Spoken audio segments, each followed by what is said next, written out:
હાય friend, આ પહેલાં મેં મારી ચેનલની અંદર પાનનો મુખવાસ બનાવેલો, જે આપ લોકોએ ખૂબ જ પસંદ કર્યો હતો. મને ખૂબ જ સારા વ્યૂ મળ્યા છે, એ માટે આપ બધાનો ખૂબ જ આભાર માનું છું.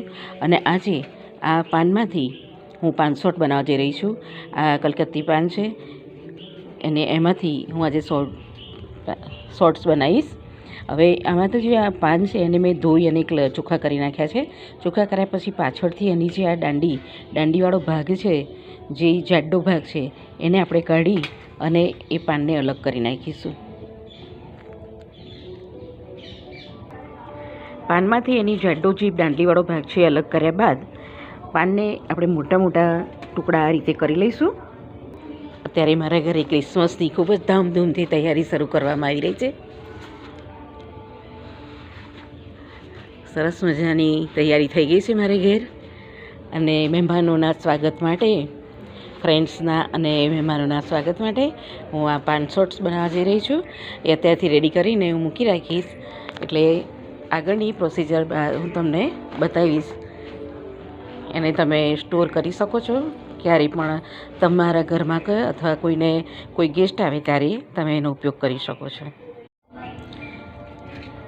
આ પાનમાંથી તમે પાનનો મુખવાસ, પાન શોર્ટ્સ, અને એ ઉપરાંત પણ અત્યારે તો નાના બાળકો, મોટાને બધાને કોઈ પણ ઈજના હોય, બધાને શરદી ખાંસીને કફ, છાતીમાં કફ થઈ જવાની તકલીફ થઈ જાય છે, તો એ વખતે આ પાનની અંદર તમારે અજમો થોડો હાથમાં મસળી અને 3-4 ચપટી જેટલો અજમો લેવાનો, અને એક લવિંગનો નાનો ટુકડો, ઇલાયચીનો એક દાણો, એ નાખી અને તમે મોઢામાં નાખીને ચાઈ અને ધીમે ધીમે એનો રસ જો તમે ઉતારશો તો છેલ્લે તમે જે કૂચો વધે એ પણ તમે ખાઈ શકો છો.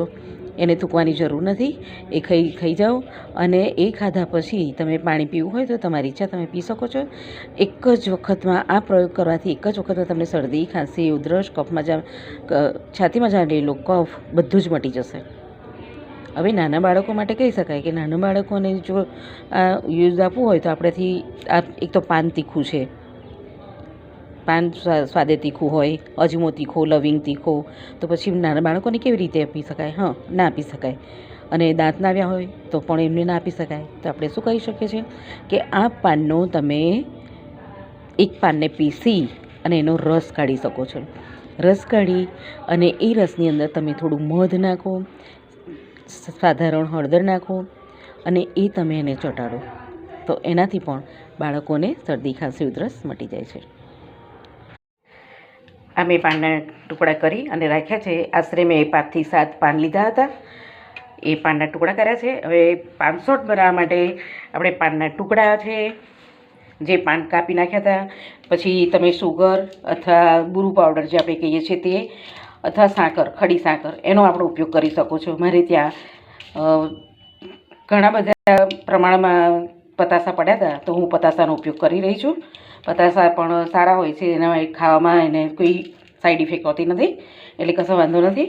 અને વરિયાળી, તો 1, 2, 3 આઈટમ આપણે જોઈશે. તો હવે આપણે બનાવવાનું શરૂ કરીશું. સૌથી પ્રથમ આ જે પાન છે એ પાનને મિક્સર જારમાં નાખી અને એને ક્રશ કરીશું. હવે પાનની સાથે 5 થી 7 પાન હતા, એટલે એની સાથે 3 ચમચી ભરી અને વરિયાળી નાખીશું. અને વરિયાળી નાખ્યા પછી ફરીથી આપણે એને પાનની સાથે ક્રશ કરી લઈશું. પાન અને વરિયાળીથી એકદમ ડ્રાય થઈ ગયું છે, મિક્સર સરસ થઈ ગયું છે. હવે એની અંદર આ જે સાકર કે સુગર હોય છે, જે કંઈ નાખીશું એ આપણે નાખી શકીશું, અને એને પણ એની સાથે મિક્સ કરીશું. મેં પાન, વરિયાળી અને સુગર ત્રણેયને સરસ રીતે ક્રશ કરી નાખ્યું છે. હવે એની અંદર સૌથી અગત્યની વાત જે છે એ તો હું તમને કહેવાનું ભૂલી ગઈ છું, તો માફ કરજો, કે એની અંદર 2 ચમચી તમારે ગુલકંદ નાખવાનું છે. આ ગુલકંદ મેં મારા ઘરે બનાવેલું છે, અને એનો તમને વિડીયો પણ મારા ચેનલમાંથી તમને મળી શકશે, તો આપ જોઈ શકો છો.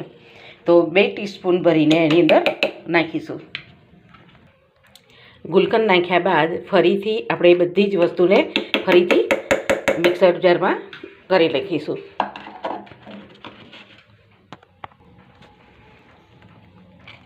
જો આપણું પ્રી મિક્સર તૈયાર થઈ ગયું છે. હવે આપણે આ મિક્સરને તમે ફ્રીજમાં મૂકી શકો છો. જ્યારે પણ તમારે જરૂર પડે ત્યારે ગ્લાસ નાની ગ્લાસમાં તમે પાર્ટીમાં કે મેરેજમાં ક્યાં ગયા હશો ત્યાં જોયું હશે કે નાની ગ્લાસોમાં ને આપે છે અને એમાં જ નાની ગ્લાસોમાં જ ખૂબ જ સરસ દેખાય છે. એટલે 1 ચમચી નાખી અને એની અંદર તમારે દૂધ નાખી અને એની સાથે મિક્સ કરી દેવાનું અને ઉપરથી ગુલાબના પાંદડા અથવા ગુલકંદ કે ડ્રાય ફ્રૂટ્સ નાખી અને તમે સર્વ કરી શકો છો. સો એન્જોય. બાય.